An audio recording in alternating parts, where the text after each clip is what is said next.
Hello friends, you're visiting the Neil's Homestead and I'm Jeanette.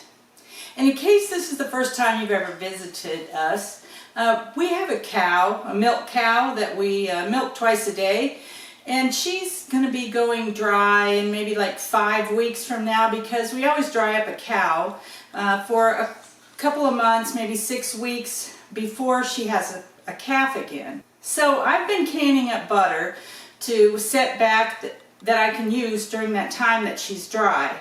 Today I'm going to show you how I'm doing it. Okay, so here's a jar of milk that I bring in and pour it in this gallon jug and then let it sit in the refrigerator for a day or two, and the cream develops on the top. If you can see a line right across there where it's darker yellow up here and more white down here. So I skim that cream off. I collect it in a jar.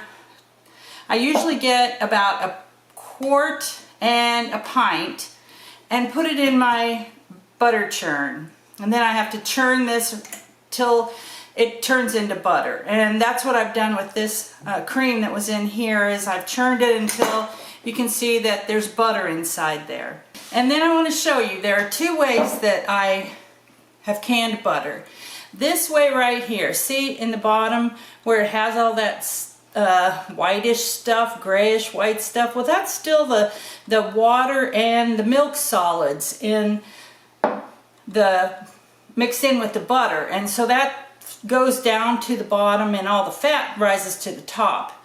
Well, that's not the best way to can butter. I mean, it's a way you can do it, but I don't believe it's the best way because those milk solids down there can eventually turn rancid. So what I've been doing more is going ahead and making ghee, which is another step farther. And I have a video about making ghee, but as I've done it more of it, I've developed a little bit different technique. When you take the butter to this next step called ghee, it's a lot more shelf stable, and it will go rancid much slower than if it still has this milk product in it. The first thing I need to do is get the milk rinsed away from the butter, so the milk will probably go to the cats. It's buttermilk, and the butter I will show you what to do the next step.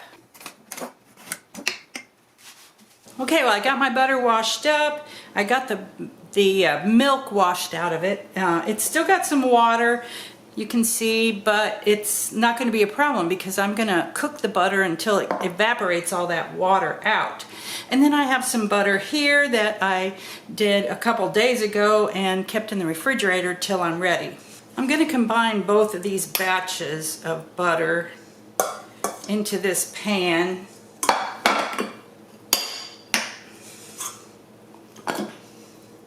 And I'll be putting that on the stove. Now I'm going to cook this on low heat because I want whatever happens in here to happen slowly, because butter burns easily. So I'm going to put it on real low and give it a chance to warm up and all of it melt. While that butter is melting and getting heated up, I'm going to have to cut my pan of cheese curd here into little squares because I'm making some cheese on the side. You got to keep busy all the time if you've got a cow. It takes a lot of doing to use up all the milk. So what I do is cut the curd in squares by cutting one way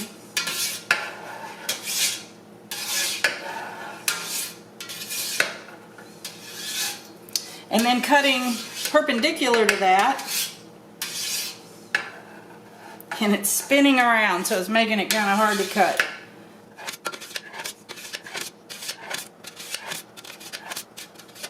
And then to make little squares, or it actually turns out to be diamond shaped, you go in at an angle like that and cut down about every inch or so. And then I usually have to come in from the other angle to get this side.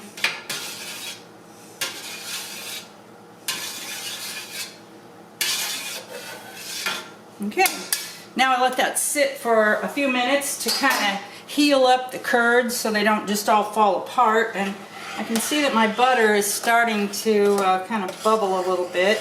I've got it turned way low down on simmer. And you can see foam is on here. And what I did before, every time there was a little bit of foam, I would scoop that foam off and put it into a bowl. But when you do that, you're actually dragging off a lot of your butter out of there too. So you're losing butter when you do it. Now the foam, you can use it. You can still put it in. You can spread it on bread or put it in potatoes or your vegetables, however you use butter. I mean, it's still very usable, but it's I've decided to leave it in there, and I'll show you what it does later. Now, as that comes to a simmer, I'm just going to let it sit there and simmer. And it's probably going to take me about half an hour. If I start seeing changes, I'll get you back on so I can show you what it is. I'll stir it pretty often while I'm, working around the kitchen here, so that it doesn't stick on the bottom or burn, too much. But I have it turned down low enough that it shouldn't burn at all. I want to show you that the foam has died down. See, that's not all foamy anymore. There's still some foamy stuff rising to the top, but the foam that I would have skimmed off has just kind of settled down after that initial bubble up. Now, what's happening now is I'm cooking the water off of the butter. If I canned it now, I would have that layer down at the bottom that had water, and it also had a lot of the milk fat still in it. But what I'm going to do is cook the water off, and then I'm going to cook the milk fat. In the meantime, I'm going to turn the burner on really low under my cheese. See how that all settled down? It was all floated to the top, but after I cut it, it settled to the bottom. And then I'm going to gently stir this up, keep it kind of moved around so it doesn't settle down to the bottom where it's hot. And when I see big pieces like that didn't get cut, I need to take my slicer and cut through those. So I have fairly uniform 1-inch slice pieces. I won't stand here and stir it all the time, but I'll just keep it stirred every few seconds. Check back on the butter. It still looks basically the same, but I'm actually going to turn it down a little bit more so it can cook slower, and I definitely don't want to burn it. And then I'm going to turn on my oven to about 200 degrees to get my jars warmed up. And then I'll put those in the oven so they'll be nice and hot when I'm ready for them. I can see that no steam is coming off my butter anymore, and the milk solids in there are starting to get cooked, I can tell. I'm almost there, ready to do the next step, but my cheese is ready, so I'm going to pour that into the strainer. I've got a bowl I'm going to put under here, and I'm not actually going to pour it like I said. I'm going to ladle it into here. I've got this big spoon that works great for this. It's actually is made for doing cheese.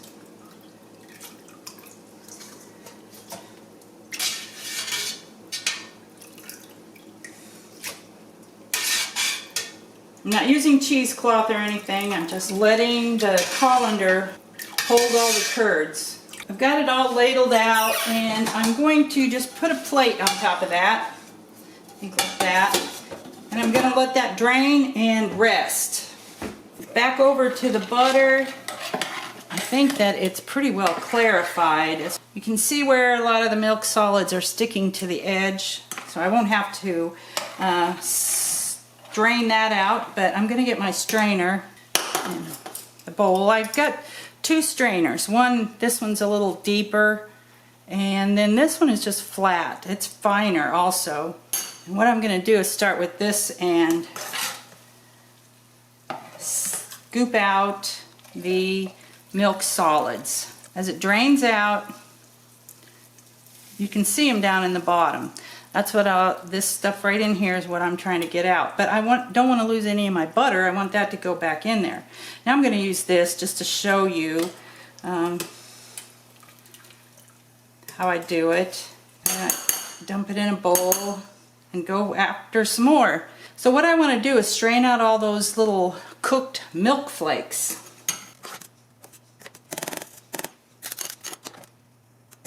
Okay, this is what I got out of it. This brownish yellow stuff. Now I still have a little bit of butter in there that I can salvage, so I'm going to pour that down slowly to try to catch the solids. I don't necessarily want them in there.